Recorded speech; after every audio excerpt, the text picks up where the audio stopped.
ঘোষক বলছিলেন কি যেন, যে এমন ওয়াজ করেন যেন এই এলাকায় সাদাবাজি না হয়, এলাকায় মানুষ খুন না হয়।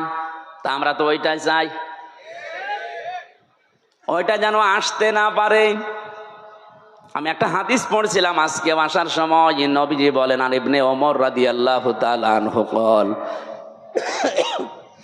قال النبي صلى الله عليه وسلم فاتبعوا الصراط الأعظم। তোমাদের ভেতরে যাদের দ্বারা ইসলাম কায়েম করা খুব দ্রুত সম্ভব বলে মনে হয় তোমাদের, তোমরা তাদেরকে অনুসরণ করবা, সাহায্য করবা, পেছনে থাকবা। আপনি সব বাদ দিয়ে নিরপেক্ষ দৃষ্টি দিয়ে বলেন তো, বাংলাদেশে এখন ৭৩টার উপরে দল আছে। আমি যতটুকু অ্যানালাইসিস করেছি এই দেশ নিয়ে, যতটুকু দেখলাম, বাংলাদেশে ইউনিয়ন পরিষদ থেকে শুরু করে আন্তর্জাতিক পরিমণ্ডল পর্যন্ত সুচারুরূপে দুর্নীতি ছাড়া বাস্তবতার সাথে আল্লাহর বিধান দিয়ে চালানোর ক্ষমতা এখন এই দেশে জামাত ইসলামীর আছে।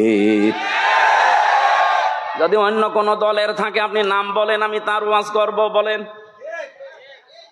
হ্যাঁ, ইসলামপন্থী দল এখনো প্রায় আছে ৩৯টা। একটাকেও দিলে তারা সংসদ থেকে শুরু করে আপনি এই ইউনিয়ন পর্যন্ত পুরাটা, এমনকি আন্তর্জাতিক পরিমণ্ডলে যে ব্যবস্থাগুলো আছে চালানোর সক্ষমতা এখনো হয়ে ওঠেনি। কিন্তু জামাত ইসলামী বাংলাদেশে এভাবে লোক তৈরি করা আছে। আপনি বলেন, এটাকে আমি বানিয়ে বললাম? তাহলে হাদিস ছিল ফাত্তাবিউস সিরাতাল আযম, অনুসরণ করবা তাদের যাদের দ্বারা ইসলাম কায়েম করা দ্রুত সম্ভব। তা আমি তো হাদিসের বাংলা বললাম, খালি নামটা চলে এসেছে জামাত ইসলামী। অন্যটা যদি আমি পেতাম তাহলে তাদের নাম বলতাম। আমি তো মিলিয়ে দেখছি যে না, কেউ সম্ভব না। হয়তো ইউনিয়ন পারবে, উপজেলা পারবে, পৌরসভা পারবে, হয়তো সংসদ ভবনও পারবে। আন্তর্জাতিক পরিমণ্ডলে যে বিষয়গুলো আছে এগুলো ক্যাপচার করার জন্য যোগ্যতা লাগে। বিদেশে একজন মেহমান এসেছে, আপনার সাথে অর্থনীতি নিয়ে আলোচনা করবে। আপনাকে অর্থনীতি পুরাটা তাকে ইসলাম দিয়ে সুদ ভিত্তিক অর্থনীতি, ওটা ভেঙ্গে চোরমার করে এটাকে বিজয় করা লাগবে। সে তো আপনাকে আসবে বড় বড় জায়গা থেকে এসে এমন এমন যুক্তি দেবে, আপনি তার ভাষাও বোঝেন না, তার যুক্তিও বোঝেন না।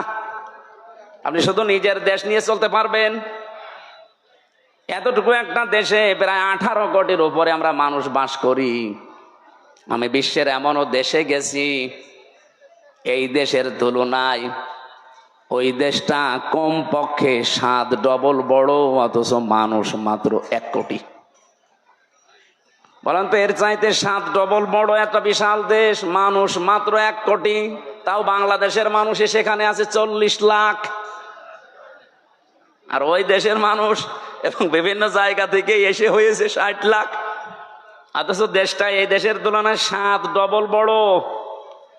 আমি যখন জার্নি করতাম এই দেশটা, আমি পুরা এলাকা ঘুরে দেখলাম 1150 কিলোমিটার হয় টেকনাফ থেকে তেতুলিয়া। অথচ আমি ওই দেশে, এই প্রদেশ থেকে ওই প্রদেশে প্রায় 2200-3000 কিলোমিটার প্রতিদিন রান করেছি। এত বড় বিশাল দেশ, মানুষের সংখ্যা মাত্র 1 কোটি। তারা যদি মনে করে না বিশ্বের কোন জায়গায় আমাদের ধর্ণা দেওয়ার দরকার নেই, আমরা নিজেরাই উৎপাদন করি, নিজেরা স্বয়ং সম্পন্ন আমরা থাকবো, পারবে তারা। তা আপনি পারবেন না। আপনাকে বিভিন্ন দেশ থেকে খাবার নিয়ে আসা লাগবে, রসদ জোগানো লাগবে। আন্তর্জাতিক পরিমণ্ডলে যে ব্যবসা বাণিজ্য গুলো আছে, রেমিটেন্স যোদ্ধা যারা আছে, ওরা যদি সব বন্ধ করে বলে যা তোর দেশে ফেরত যা, আপনি ভিক্ষা করে খাবেন। রোহিঙ্গারা তো আছে, যাই হোক, আপনি রোহিঙ্গার বাবা হয়ে যাবেন।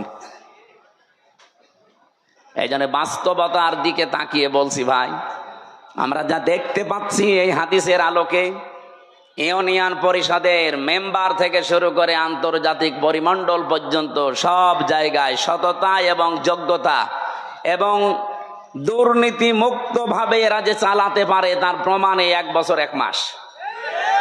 এক বছর এক মাসে এদের ভেতরে একটা চাঁদাবাজি মানুষ পাওয়া যায়নি। ডাইল খোর নেই, মদ খোর নেই, এমনকি বিড়ি খোরও নেই। আচ্ছা বলেন, যদি ধরিয়ে দেন তো বলেন যে অমুক বিড়ি খায়। হ্যাঁ, যদি কয়েকটা খায়ও মনে করবো কেবল নতুন এসেছে।